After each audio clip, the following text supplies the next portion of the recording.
잠시 병 때문에 쉬었더니 그 사이에 우리 회의 참석자가 좀 늘어났군요.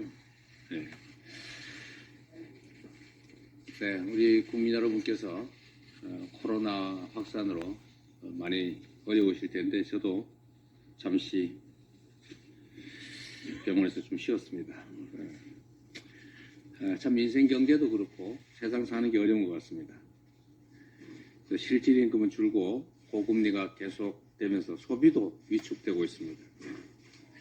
2분기 소비 판매가 14년 만에 최대 하락폭을 기록했다고 합니다.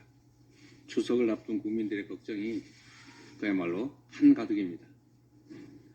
곡감, 대추, 밤, 이거 재수가 작년보다 20% 이상 올랐다고 하네요. 정말 문제입니다.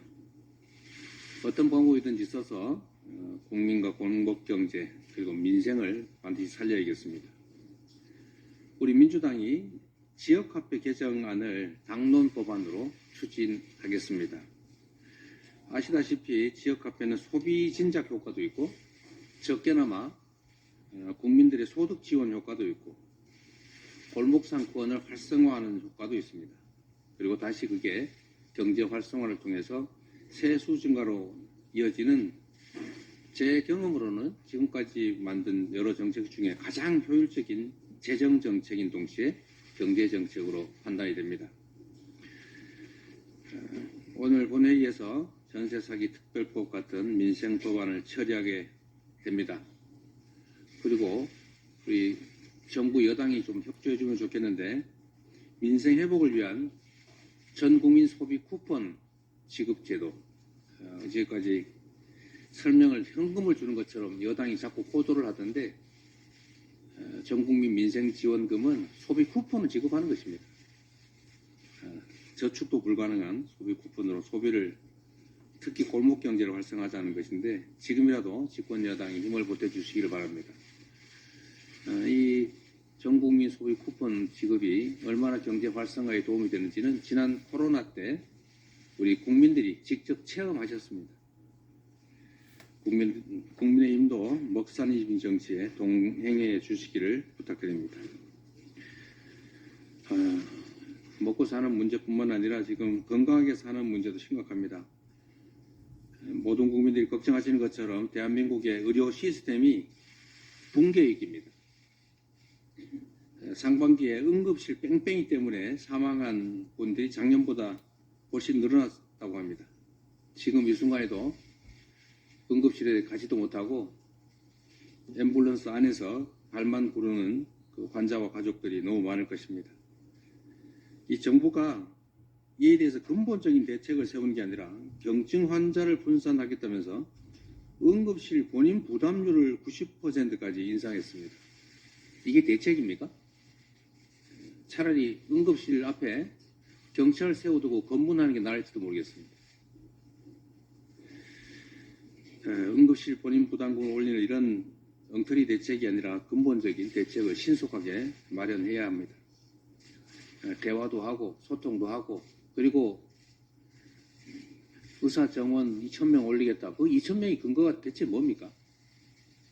2,000자에 집착했다는 그런 이상한 소문까지 있지 않습니까?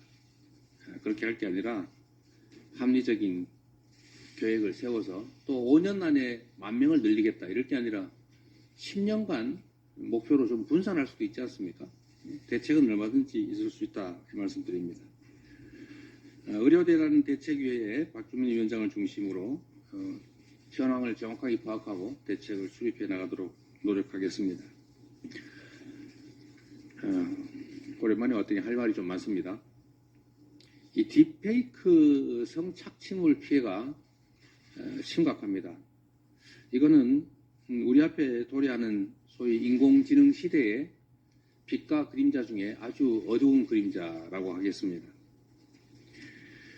버튼 하나로 인격을 말살하는 딥페이크 성착취물 이거는 정말로 중대한 범죄라는 인식을 가져야 합니다.